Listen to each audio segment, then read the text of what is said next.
Hello viewers, Assalamu alaikum. Pakistan with South Africa's second T20 match, Pakistan win by 9 wicket.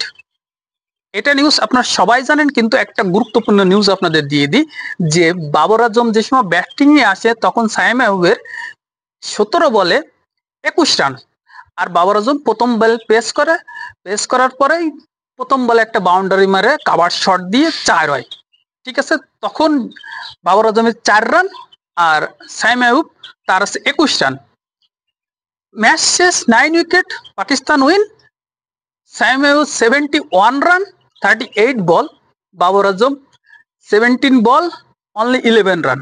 কিভাবে, how?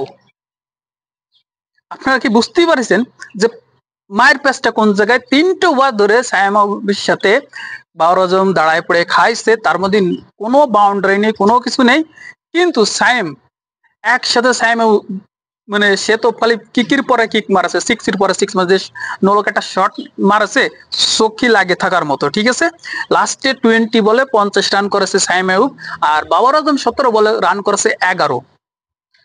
এখন আসি বিশ্বের মানে ওয়ার্ল্ডের সবচেয়ে T20 রান সংখ্যা এখন বাবর আজমেরই বেশি ইন্টারন্যাশনাল ভাবে। ঠিক আছে, রোহিত শর্মা ছিল 9 রান করার পরে সে চলে গেছে বাবর আজম, তার জন্য বাবর আজমকে কংগ্রেচুলেশন। কিন্তু একটা সিনিয়র ব্যাটসম্যান যখন আসে, জুনিয়র অপরচুনিটি দেয়, তুমি মারো আমি দেখতেছি, এর নাম ক্রিকেট। ঠিক আছে, এর নাম ক্রিকেট। আর আমি বাবর আজমের সমালোচনা করতেছি না, ঠিক আছে, সে যে ব্যাটসম্যান তার নিয়ে কথা বলার মতো আমাদের কোনো যোগ্যতাই নেই। ঠিক আছে, কিন্তু বাবর আজম যে ক্রিজে এসে সাইম আইয়ুবকে আগে কয়েকটা পারফর্ম করা নিয়ে বেরোয় নিয়ে গেছে, এটা কোনো ব্যাটসম্যান পারেনি ইতামাতিক।